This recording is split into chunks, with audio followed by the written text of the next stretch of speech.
Welcome to the Intentional Clinician podcast. I'm your host, Paul Kraus, licensed professional counselor. The Intentional Clinician is all about demystifying the topics of counseling and psychology and talking about how to apply concepts found in those to our everyday life. In a sense, I will be talking mental health as a fundamental part of living a vibrant and full life. I will touch on philosophy, sociology, and many other topics, but I aim to do it from a down-to-earth perspective. And I hope to share my gift of making the topics of psychology, philosophy, and mental health practical and useful for your life. I don't want to use a bunch of pie-in-the-sky, lofty, and obtuse language to describe about some optimal existence that only a few can ascribe to. I want to get down and dirty and really help anyone who may be listening. As they say, everything begins with a story. So throughout this first podcast, I'm going to be touching on a little bit of my story, so you can understand me and a little bit about why I'm doing this podcast and how I became a licensed professional counselor. Since I was about 6 years old, I lived in a motel that my parents owned. And living in that motel until I was about 18, I had a lot of interesting experiences and was able to meet people from all walks of life, going through all sorts of things. And I had to learn to talk to them. I had to answer the phone at the motel. I had to answer the door at the motel, check people in, help clean rooms, talk to guests. And it was a small motel in a small town in Michigan, outside of the capital city. And I learned a lot of things that I did not learn in school, just from talking to people and getting to know them. And I learned that no matter what people's background and how much money they had, or what country they were from, or what state they were from, people had a lot of things in common. People were very concerned with relationships. That's often why they were staying in our motel. They were coming to visit somebody.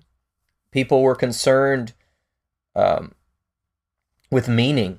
People were on some sort of quest. They were coming to the university for some reason that was nearby. They were coming to visit a long-lost friend.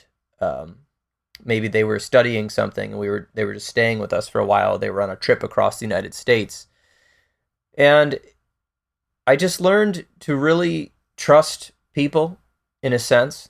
Not trust everybody. Obviously, living in a motel, there were many circumstances in which we had to keep our guard up and be careful about who was staying with us and for how long. But I just learned a lot about people and a lot of ways to relate to people and not to be afraid of people based on their looks. Most of the time I assumed something about somebody, I was wrong. And when you really get to know people's stories, it can really humanize them, and you'll learn from it, learning from different people. So that was part of my background. I also had a lot of confusion growing up in my life. I will get into that probably more later. It's a very personal story, but just because of what was happening with my parents and their lives and where we lived, I didn't really understand a lot about why I did the things I did, thought the things I thought, and I didn't understand a lot about psychology and behavior. So, of course, later on in my life, I ended up studying psychology in college. I'd switched from being an education major. I tried to do my major in psychology, but it was a lot of money, so I just graduated with a minor in psychology and then went on to grad school because I had an education degree already. So I'll get more into my story, but I want to talk a little bit about transformation, because no matter who you are or where you are living and what's going on in your life, a lot of people want to change. They want to change what's going on circumstantially. They want to change what is going on inside. They want to feel differently. And I know that counseling and psychology can help people feel better. But what I'm really interested in, besides all of that, is transformation. Going through a thorough and dramatic change in form or appearance is really the definition. And I love talking about this because it is so exciting to know that you can change. I can barely recognize myself from the way I used to talk and act and behave 10 years ago, or even 15 years ago, or even last year. I'm always transforming, even as a counselor. I've seen so many people transform their lives, and it brings me so much joy to talk about this and spread the message that you can transform too. You do not have to keep living the way you're living. Your circumstances may still be difficult. You may still have the same difficulties with families and things we can't change, but there is so much that you can change. And I believe transformation begins with understanding yourself.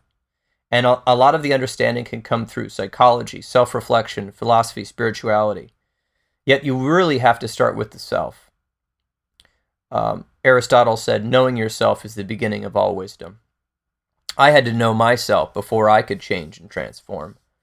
And continually, if I want to grow, I have to check in with myself, my true feelings, and what is happening beneath the surface of the circumstances I'm going through at a time. Obviously, it's also very helpful to know others and to really get to know others' stories and to really truly listen. But I often find that if we don't know ourselves, we are putting up some sort of lens or some sort of filter, and we're not really able to listen to other people. We're assuming they're thinking like we do in some odd way, or we aren't believing what they're saying. And I think that's part of the growth and maturation process. But that's why I believe starting with the self is so important. And I don't believe it's self-indulgent to know yourself, because if you do know yourself, then you can learn to listen to others, and you can change. And if you change, you can affect so many other lives in such a good way, and you may not choose to do things with your life that are harmful to others and the people around you. So a little bit about myself. I'm just going to tell little fragments of stories, because I'm not going to tell my life story on a podcast. But sometimes if we have coffee together, I definitely will. So I don't want this to be a 4-hour podcast. So here's a little snippet. I remember sitting in my history class at the age of 15, and I had this epiphany. It just like hit me like I'd run into a wall of bricks. I didn't like my school. I didn't like myself. I had this urge to be creative and to learn music and art and these things, but I didn't know how to discipline myself to practice. And I was having a lot of problems with that. And I was upset with my inability to have relationships I wanted, of course. Being a heterosexual male, wanting to date girls my age and having problems with that. And just problems with friendships in general. I had friends, but some of the friends I had weren't really nice to me, and I didn't know how to put up boundaries because I wanted everyone to like me.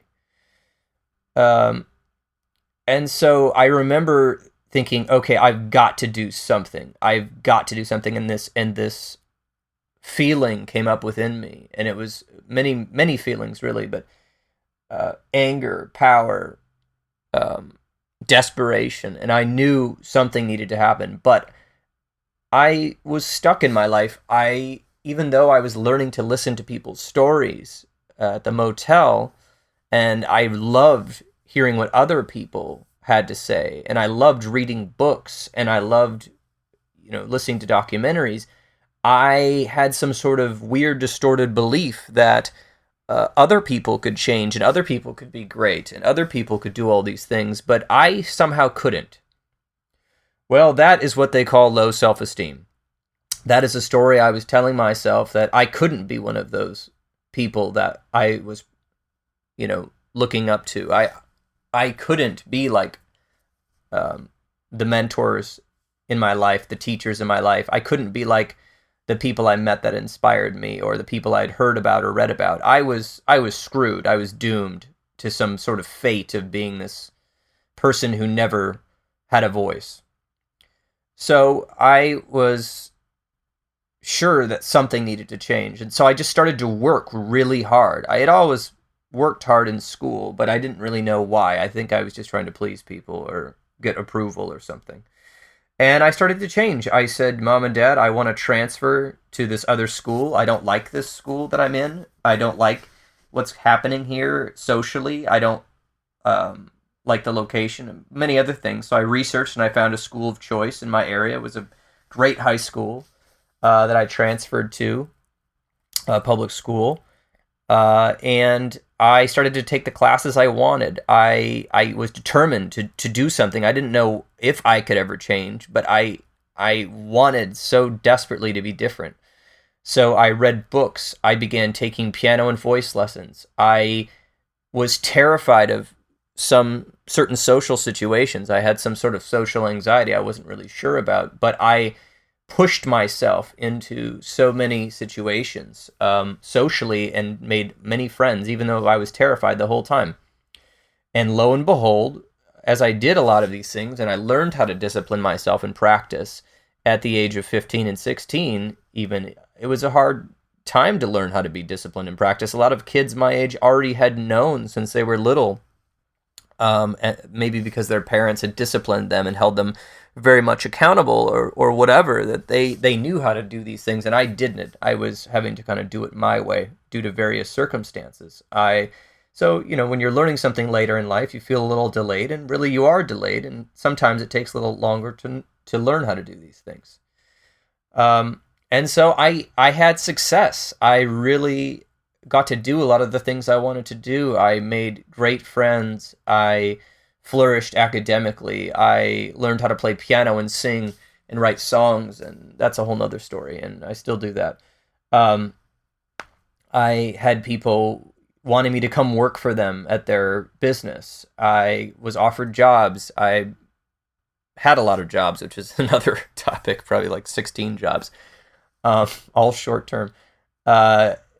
Many things went well, even slightly in the dating realm.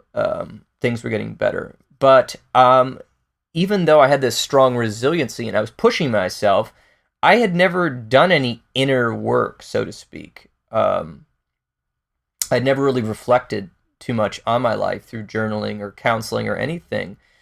And I didn't know myself. And so even though I was doing well, I had these awful bouts. I didn't get diagnosed, of course, but with anxiety and depression in early college. And there were issues in my life that haunted me that I just tried to push out of my mind. I didn't know what else to do, so I just made it up as I went along, and I didn't know how to ask for help. And you don't know what you don't know, so I never went to a counseling office. I didn't do any of that. And I had several years of these peaks and valleys where things were going well, but in my life, because I was working so hard, but I was working myself to the bone, and I had terrible social consequences and awful choices I started to make. And even though I had changed and I had a lot of skills, there were areas I didn't know how to change. I didn't understand relationships. I didn't know how to calm down when I was anxious. I didn't know how to get out of depression. And I had a lot of poor coping skills. Our culture in America is full of terrible coping skills. We have addictions everywhere: coffee, alcohol, food, parties, distractions, the internet, media, you name it. It's everywhere. Buying stuff. I didn't have money, so I wasn't really buying stuff. But anyway, it wasn't until I finally got into counseling when I was, I think, 23 years old that I finally learned that it wasn't just about white-knuckling change and hard work, although that's a huge part of it. It was delving deep and listening and learning what wise teachers had said for thousands of years from all different traditions, and really being honest with yourself and not just trying to achieve the American dream or achieve highly in the academic cool world or achieve in the artistic bohemian underground or whatever. These were all places I had gone, or achieve socially, or achieve by dating the hottest girl, or whatever stupid ideas I was trying to do at that time. in counseling, there was a space with my counselor who wasn't judging me, and I told her everything.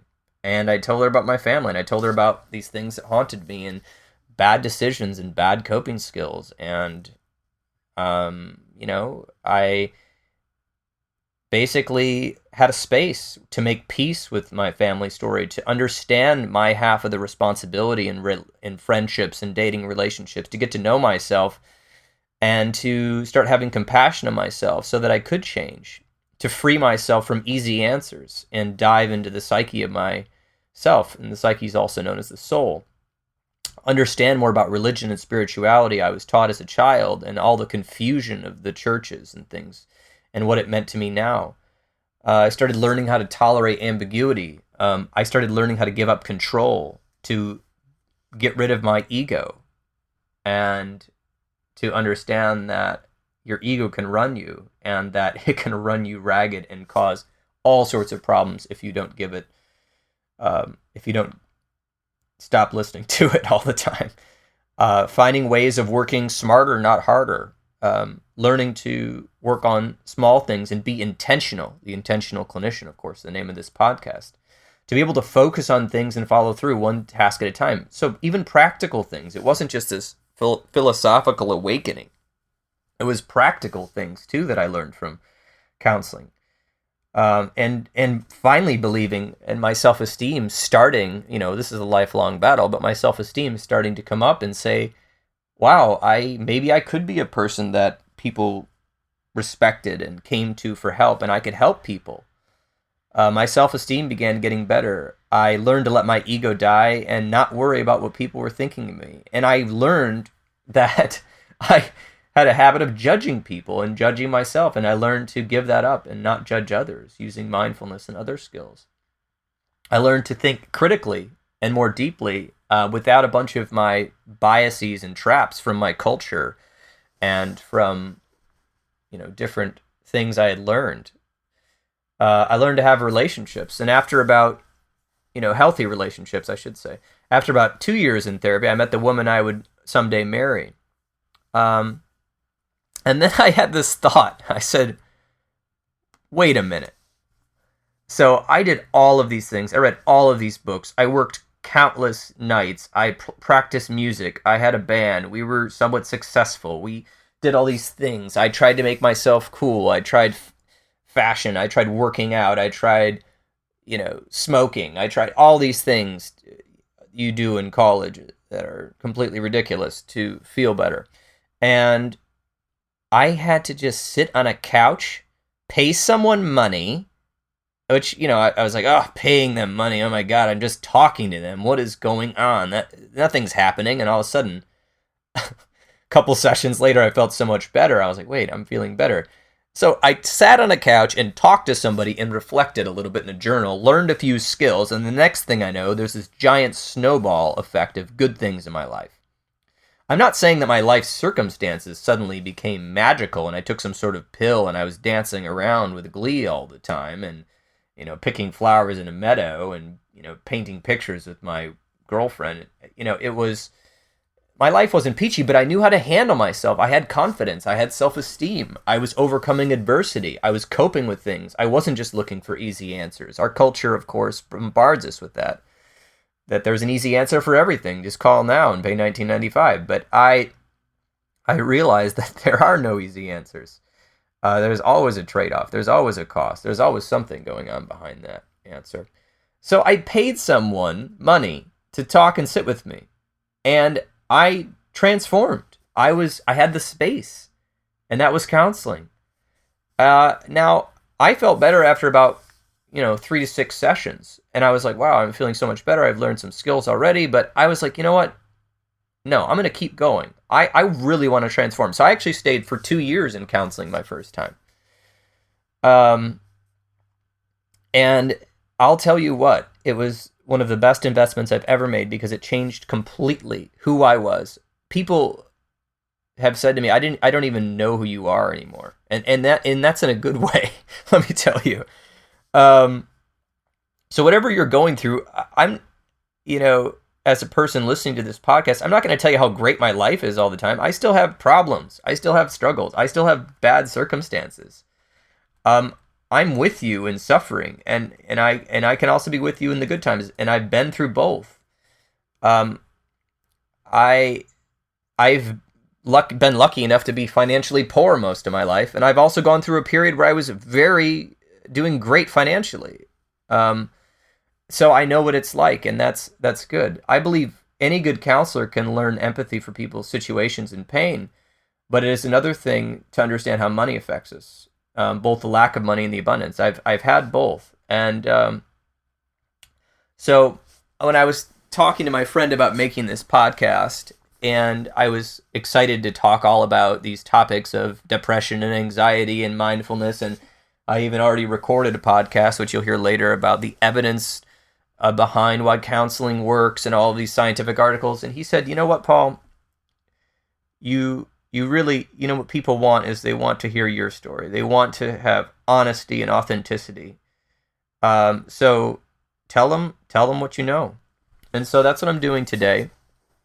So whatever you've gone through, as a counselor in my office, I don't just tell people about my life. I listen for their life. I give them space. I don't want to bring myself into it, except as a counselor and as a guide and as a teacher and as a fellow human, to humanize them and help them learn and help them see compassion for themselves and others, so that they can actually move into change and have that therapeutic relationship.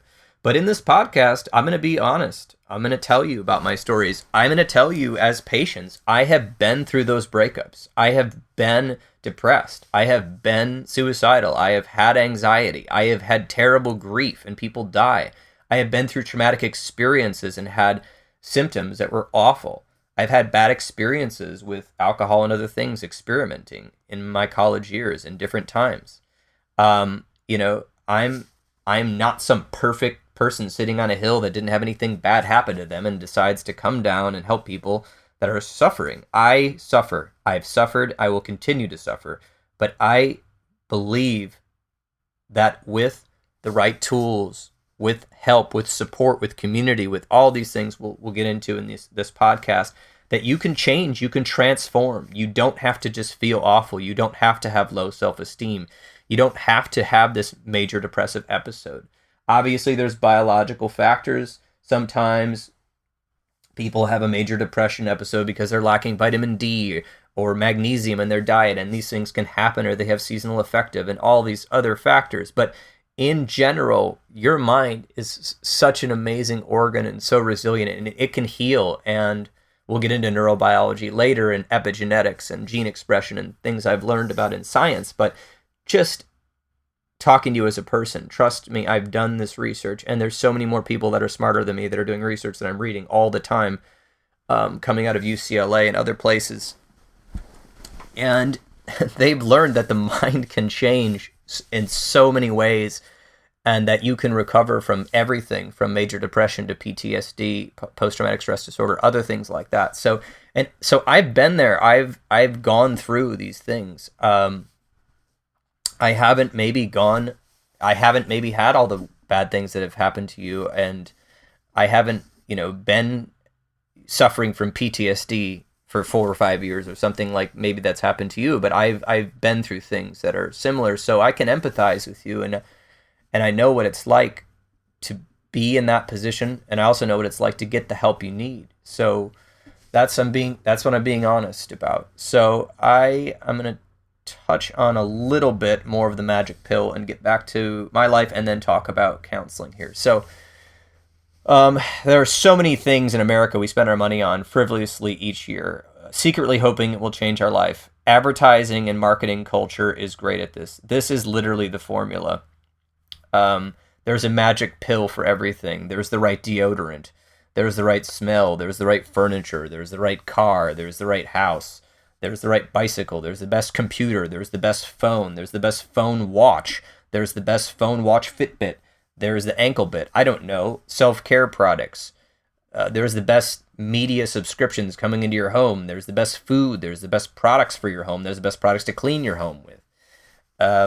while of course all of these things on their own are not bad and they can help us in many ways, they not all of them are investing in you as a person. A lot of it, our culture, is based on consumerism and just consuming stuff and things. Stuff cannot transform us. Stuff cannot change us. Sure, a nice neck pillow on the plane will help you maybe get a few Z's, but it's not going to change your life. Books and movies and music, I do believe, as products, can really help us grow as people. And of course, food can change our health.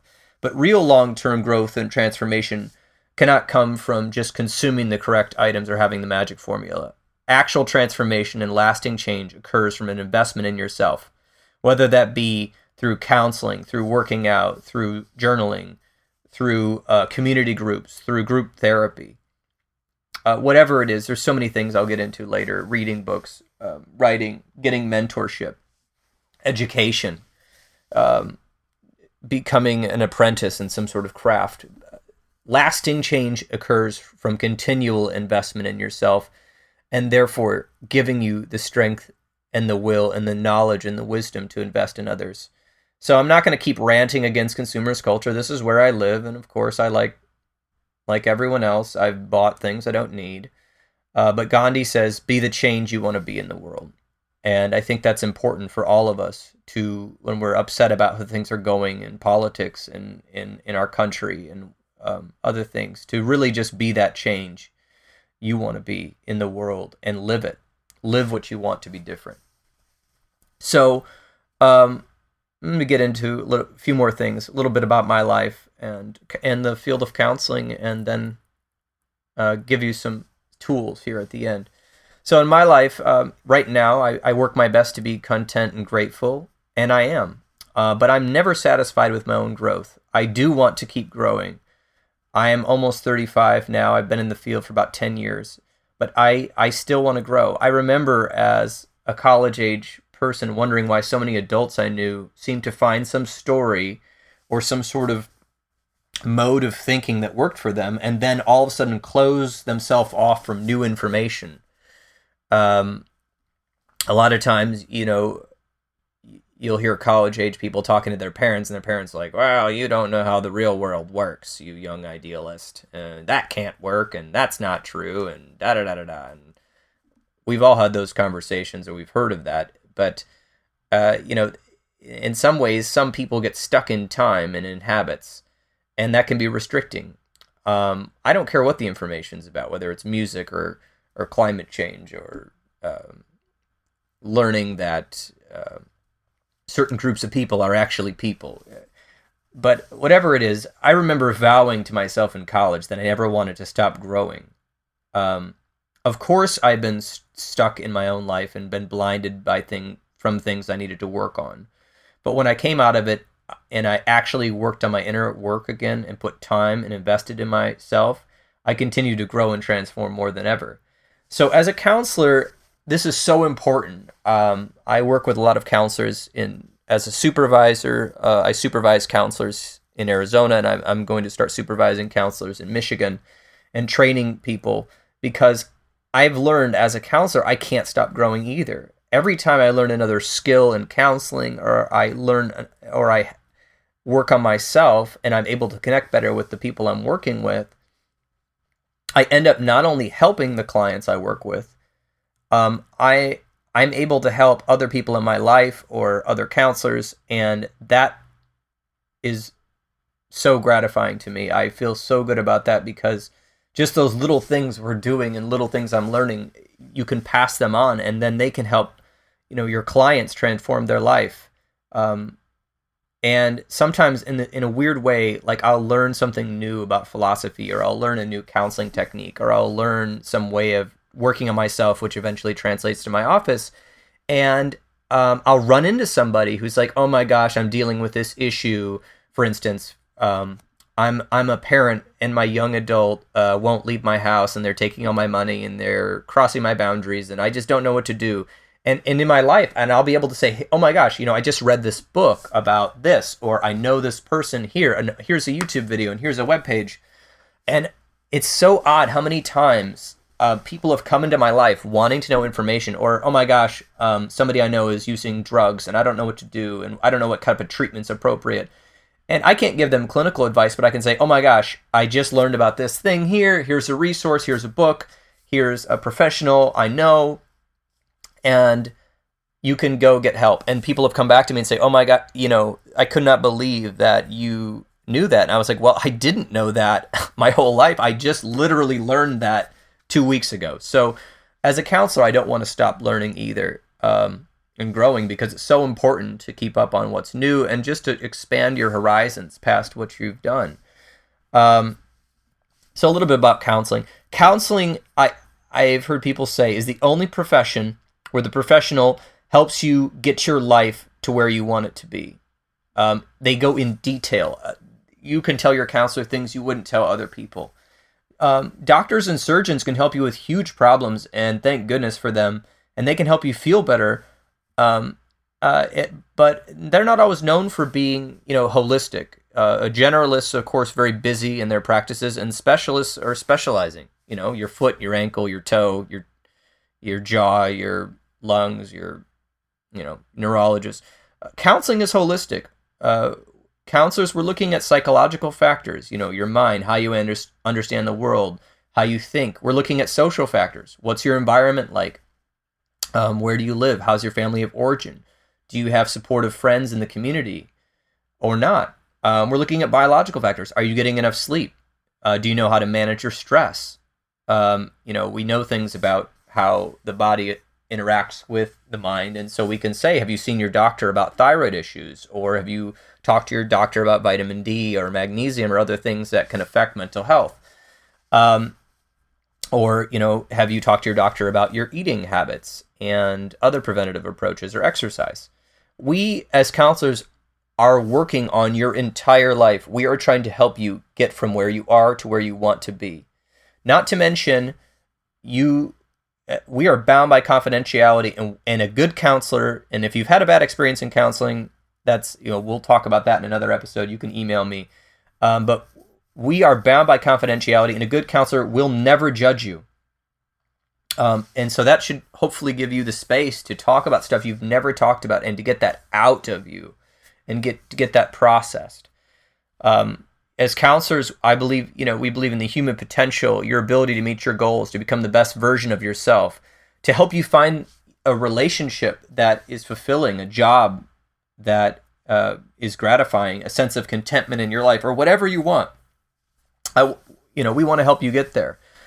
We have specialized training, techniques, skills, and knowledge and experience of helping others.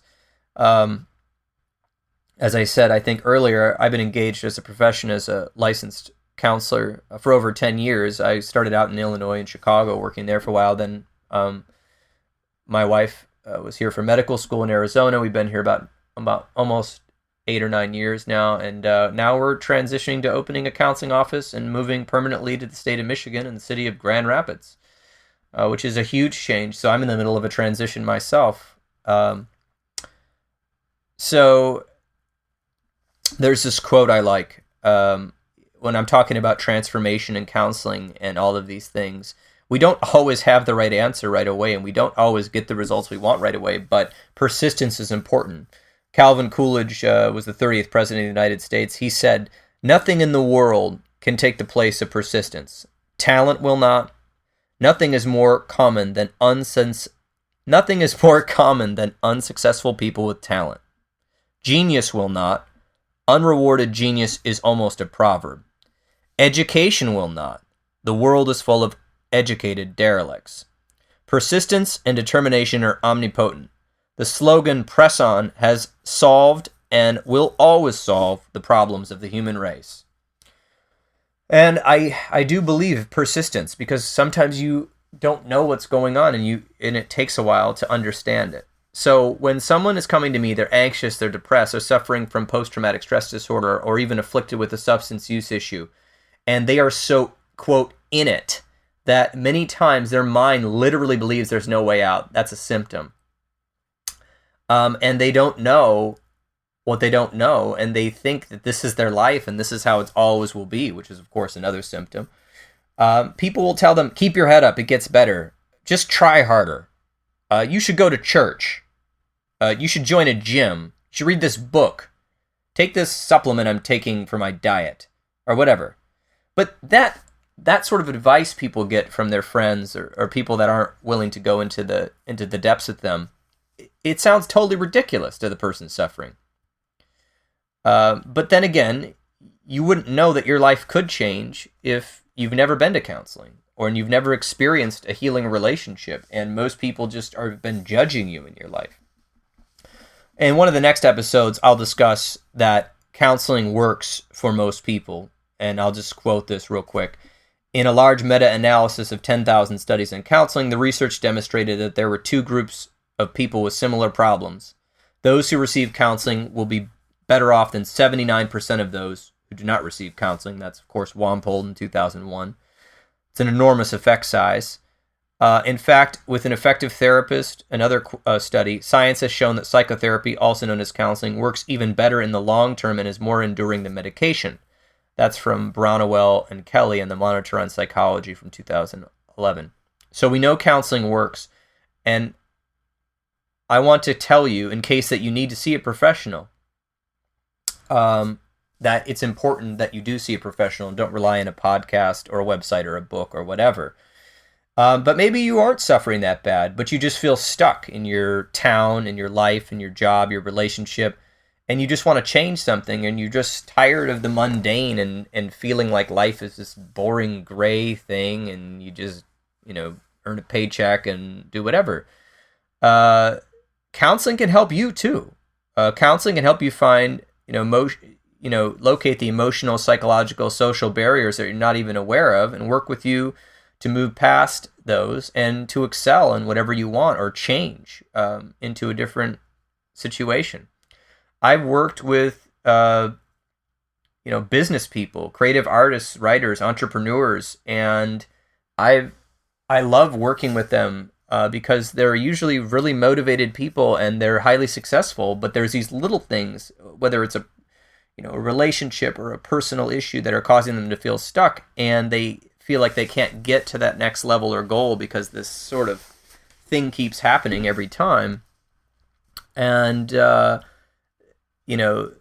it's getting in the way. And I love working with them using various methods, sometimes EMDR counseling and mindfulness, to help them identify those so they can really be where they want to be. So let's see here. As we're talking about this, everyone has a story. You have a story. And a lot of times people believe that their story is done, that this chapter is the final chapter. This relationship breakup, my life is over. Since the war, I'll never be able to love again. I'll never get a good job. I will always be this loser. I'll never lose weight. I am always going to be anxious. I'll never sleep well. But that's a story, and that's when you're stuck in your story. So if you want to transform, it's important to get counseling and professional help, and to learn to be more intentional and to do these things. You can do these things. The mind can change. The mind is resilient. I have seen thousands of people transform completely. I've seen people meet their goals. I've seen people telling themselves all sorts of stories. I've seen people that didn't know what their story was. They were just confused. They had some sort of trauma from childhood, and they were beaten and abused and didn't know why they didn't feel good. And they kept going to the emergency room, and through knowing their story, they were able to just overcome and develop coping skills and resiliency and be able to get the kind of life they want, find a job, find a partner. I've worked with people with crippling social anxiety that never thought they'd be able to make friends or even try new things or try new foods or get out of the house, and worked with them. I've got a lot of expertise in social anxiety, but just working with them and teaching them things, and then the next thing you know, they're doing like performance art and different things like that. It's amazing. I've worked with people who've been through car accidents that had thought they'd never drive again, using, we'll talk about that in a future episode, EMDR therapy, helping them overcome their traumatic experience. I've worked with people that felt trapped in their family story, and dealing with this inner secret that they can't tell anybody, and finding a way to break out of that and be able to talk to their family of origin and to work things out, or to even just at least make peace with the fact that they can't work out. I've worked with people that never thought they'd ever be able to have relationships. I've worked with people that were in these jobs with the golden handcuffs. You know, everyone knows those jobs, the golden handcuffs. Can't leave, can't be yourself, got to lie, got to be a yes man, and helping them either transform themselves, and so their workplace had to take notice, or finding a new job. I've worked with people in a constant state of anxiety and depression where they literally just did not know there was another way to think and feel, and to get them out and help them over time. You know, sometimes it takes a while. Let's be honest. It depends on the level, of course. You know, I didn't make this show very clinical, but how long something's been going on, and how long the neurons have been wiring together in that way can really, you know, take a while sometimes. But it can, depending on how much investment people take, you know, when they're not in counseling, that's only 1 hour a week. When they're, you know, reading books and doing these other things, people can move out of these things fast. I remember people that were, you know, in college or just out of college and thinking, oh my gosh, I am just stuck. I've got to continue with this major, continue with this job. And working through counseling, helping them have the courage to go, you know what, I don't like this. I want to do this with my life, and I'm going to do it. And everyone's telling them they're an idiot and that they'll never have money and they're not going to be successful. And then, lo and behold, years later, they are. And they're doing something that people did not think was a safe idea. Helping people learn how to be intentional who's lived chaotic lives, and people that have lived in rigidity, learning how to be living in the flow. Instead of feeling rigid in the same routine, to break out of that. And for people that don't have a routine at all and are just all over the place, learning how to be intentional with their time so that they can do what they want to do. And other people, you know, some doctors will tell you, oh yeah, you're this diagnosis. That's who you are. So here's this drug and you have to take this for the rest of your life. And, you know, I'm not a doctor, so I can't say in some cases that isn't true, but what in the world is recovery for? What in the world are these medications for? Medications are a tool, and I don't believe people have to depend on drugs forever to feel better. The brain can change, and the brain can even become resistant to the drug, so you have to up the dose. So I've seen people I've worked with, and I'm not doing their medication, but I've seen people I've worked with get off medication completely and never go back. Somebody I remember was told that they were this bipolar diagnosis at a young age. I believe they were misdiagnosed, and they thought this for years, that they were bipolar, and I diagnosed them with something different, and they were so scared to get off their meds, but they worked with their psychiatrist to get off the meds, because they got to a new psychiatrist who said, I don't really see those symptoms either. I just see depression. And then I remember this person totally got off meds, and they've been off meds for years now, and they've never gone back and have never had a manic episode or even a depressive episode. Not that they haven't had some depression, but they've been really thriving. So just because somebody gave you a diagnosis does not mean you are cursed for life and that you are just doomed. You can recover too, okay? So here's a little spiel, a little bit different as we're kind of getting to the tail end of this episode. People, it's not just about mental health. People are searching for meaning. We are all wanting meaning in our lives, even if we're not aware of it. We can use words like depression, anxiety, apathy, stress, panic. No one wants to be labeled as depressed or anxious or having PTSD, but people want to be treated like an individual person, not a mental health diagnosis. We want purpose. We want connection in our lives. We don't want to be reduced to some sort of label. I've got the tools. I've been working in years in this field and trying to get better to help you move from just surviving to thriving. I want to help people no matter what their story is or where they are. And no matter if they're really suffering or they're having a fine time, I want to help you wherever you are. And I'm not going to discriminate ever. You can read some about my training and my experiences on my websites, paulkrauscounseling.com or healthforlifegr.com or counselingsupervisorgr.com. Got a bunch of websites, apparently. So, as a counselor, it's important that we have a relationship with our patients. And I'll talk about that soon. But there's this quote by Carl Rogers I liked. He said, "In my professional early years, I was asking the question, how can I treat or cure or change the person? Now I would phrase the question in this way. How can I provide a relationship which this person may use for their own personal growth?" So, a bit of a thing here. Some people don't understand why they've had difficulties changing and transforming on their own. But I would argue that in the United States and in our education system, unless you went to some sort of great prep school, we aren't focusing on how to transform as a person. We're learning facts and we're learning how to do things and we're learning how to solve problems. But rarely are we even learning how to critically think anymore. I know that there's leadership academies and mindfulness in schools now, but I've been wondering, where is the class that teaches you how to be a citizen, how to be a good neighbor, how to cultivate relationships, how to overcome personal issues and shame and guilt, how to learn how to deal with your parents? I would love if we had a real applicable psychology or sociology course that was taught to students all across the country in every school. But I'll tell you, I've never had that class, and I don't know many people that have. Whatever transformation you've gone through or had to go through, we had to go find it. It wasn't a priority of our education system.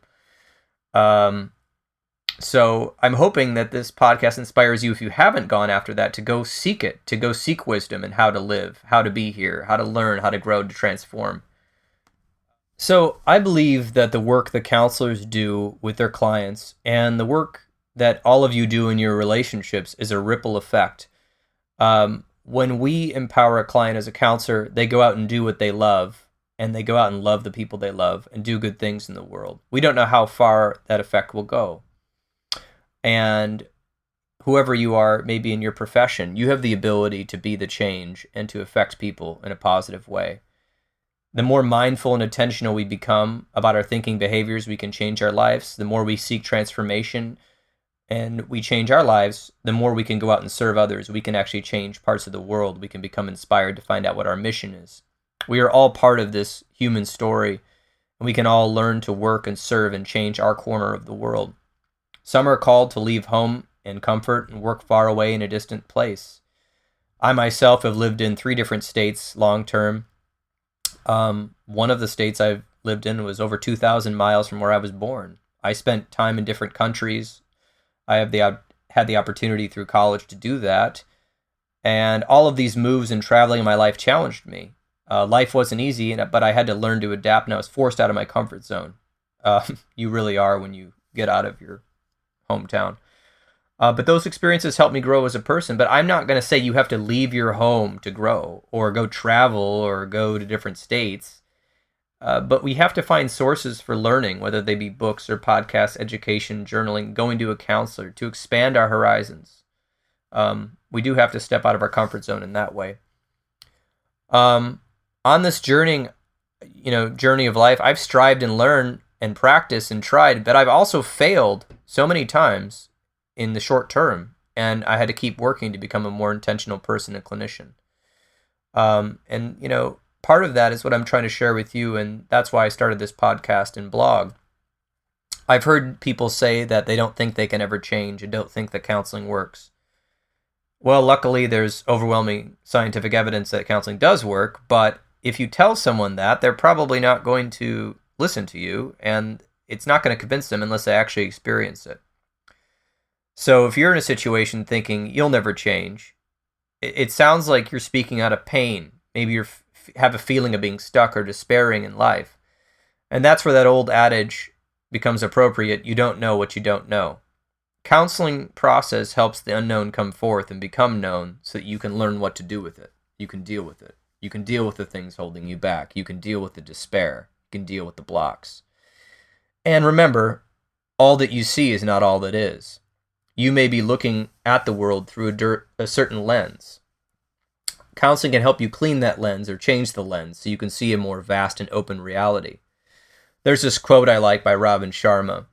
Change is hard at first, messy in the middle, and gorgeous at the end. And in my opinion, that's what's continually happening to us over and over again when we're working on ourselves. Just like the weather on Earth has seasons, we continue to go through a cycle of our lives, part of ourself dying off in the autumn, or habits or changes, the beauty in the leaves as the die-off happens, hibernation in the winter, the darkness, a difficult period in your life, then that spontaneous growth of the spring season, and living comfortably through that sunny and warm part of the summer. Of course, inevitably on the way to another change in autumn. And just like that, the universe is constantly changing. Different planets are being formed in the stars far away. Other stars are exploding, and supernova and black holes are happening and disintegrating things. Back on planet Earth, rivers are flowing. Animals are growing and dying and having babies. Trees and plants are growing and thriving. So life is constantly changing. The universe is changing. The planet Earth is changing. And it's hard as a human. We want things to kind of stay the same sometimes. We like normalcy. We like our habits. But if we learn to be changing in our own lives and being aware of what's happening, and we adapt, we'll be in alignment with what's actually happening in our lives, which is also happening in nature, in the earth, and the universe. So that's an interesting perspective to think about. As we close, I wanted to kind of preview maybe some future episodes. I'm going to be talking about how counseling works. I'm going to be interviewing someone on emotional eating. I'm going to be talking to somebody about anger, and I'm going to be talking to somebody about young adults and addiction, and many other topics: depression, anxiety, mindfulness, all those things I named earlier, and just how to become more intentional. I wanted to read a few quotes here about things, because it's not just about the surface and mental health, it's about the deep parts of ourselves. This is by Marie Rainer Rilke. Be patient toward all that is unresolved in your heart, and love the questions themselves. Like locked rooms and books that are written in a foreign tongue, do not seek the answers which cannot be given to you, because you would not be able to live them. And the point is to live everything. Live the questions now. Perhaps you will then gradually, without noticing it, live along some distant day into the answer. And so that's interesting. I'm sure we could all reflect on that. For me, it means sometimes it's time to stop analyzing. It's time to be patient with ourselves and really try to live and live in the question, and then trust that we will find the answer. I'm going to share with you another couple quotes. This is from an unpublished book by my mentor and friend Brian Sabatino, who runs Inner Work Counseling in Tempe, Arizona. And he wrote, "We're all in recovery from something: subtle neglect, traumatic trauma, abandonment, enmeshment, emotional abuse, depression, sexual abuse, anxiety, physical abuse, eating disorder, substance abuse, observing domestic violence, and so on. There are numerous other examples. No one goes through life unwounded in some way. But what is it that we are trying to recover?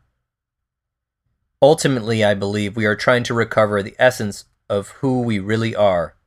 Call it our soul or spirit or life force, our true nature, our identity, or humanity. Whatever we call it, we got lost in our pain. But that's what I believe. What do you believe? That's what really matters.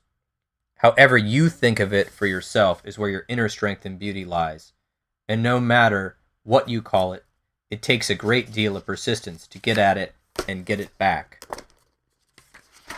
And man, I wish his book was published. I guess you can just call up Inner Work Counseling in Tempe, Arizona, and bother Brian. He'll send you a copy for a small fee, I'm sure. I wanted to leave you with that because I do believe it's all about, becoming more human and really, being in that deep space too. It's not just about this mental health stuff. I've been reading lately this book, Care of the Soul by Thomas More, who I knew about because I love James Hillman, and I'd seen James Hillman speak before he died and seen him lecture, who was amazing, and I love his work, and Carl Jung's work, of course. But I liked that Thomas More boldly talks about the soul, and he brings that into modern medicine. And, he doesn't have to use that in the kind of the religious sense, but he uses it in more of a global sense. You can read about it.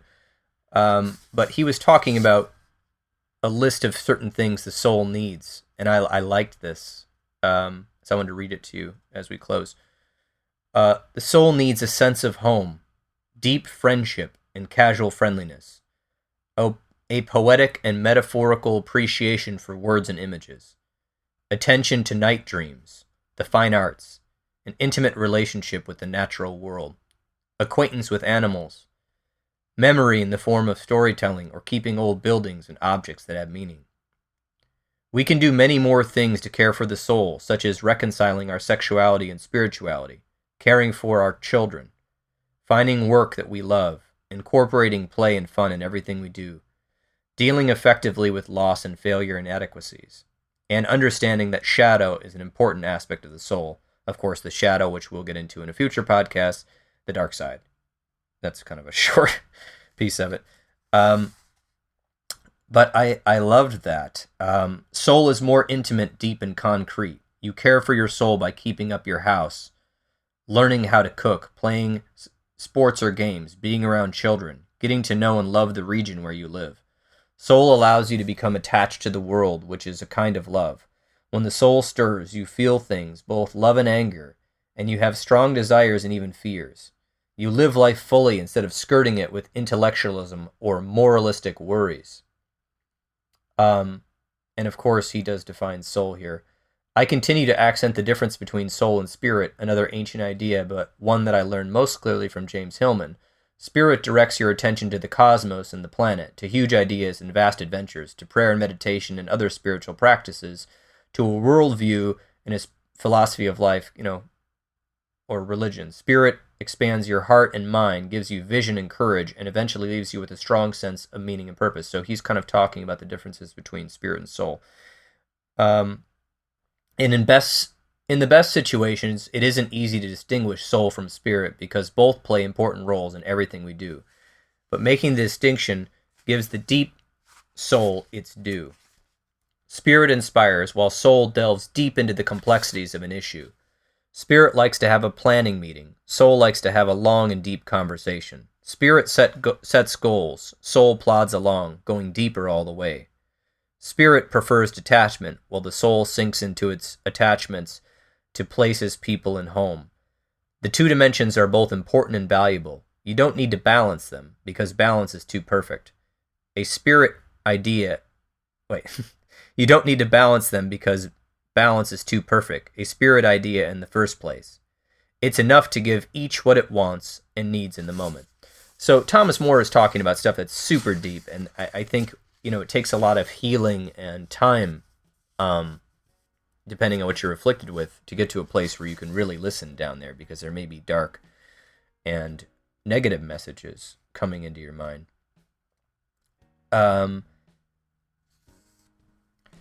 And so again, if you're needing counseling, make sure you find a professional to help you heal and get to that point. And if you're looking to know what I read, that book was from part of the book, The Care of the Soul by Thomas More, which is a great book I'm recommending to people. I'm in the middle of reading it. And I will continue to talk about books and people and things that inspire me in this podcast as we go. So I just wanted to take a minute to thank everyone who listened to the podcast today. I appreciate your support. If you have any comments, you can leave them on this blog post, or you can email me, and you can get a hold of me at healthforlifegr.com, or paulkrauscounseling.com. And if you're in need of a counselor and you're not in Grand Rapids or Michigan, you can go to psychologytoday.com and check out counselors that way, or just use the internet. Make sure they are licensed. And I really appreciate your support. If you're in need of a counseling supervisor, I also do that. You can go to counselingsupervisorgr.com. And I'm excited to get into more topics. Coming up in the next few weeks, there will be many interviews as well.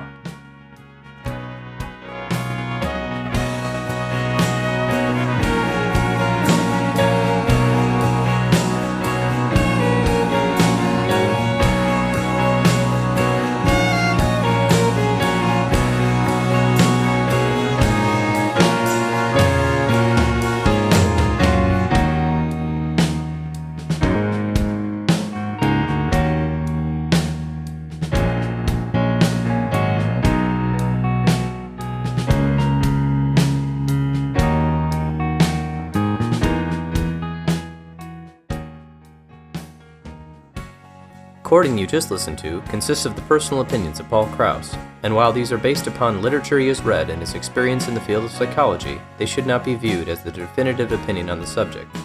Listening to this podcast is not a substitute for treatment or any other advice or consulting. If you are in need of counseling or consulting or advice, don't hesitate to make an appointment with one of the local counselors in your area. If you're in the Grand Rapids area or in Michigan, you can make an appointment with Paul or one of his associates by emailing or calling the office. The information for this is on healthforlifegr.com or paulkrauscounseling.com.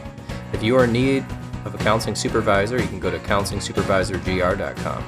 If you are in crisis, please call 911 or the National Suicide Prevention Line, 1-800-273-8255. All right, have a great day.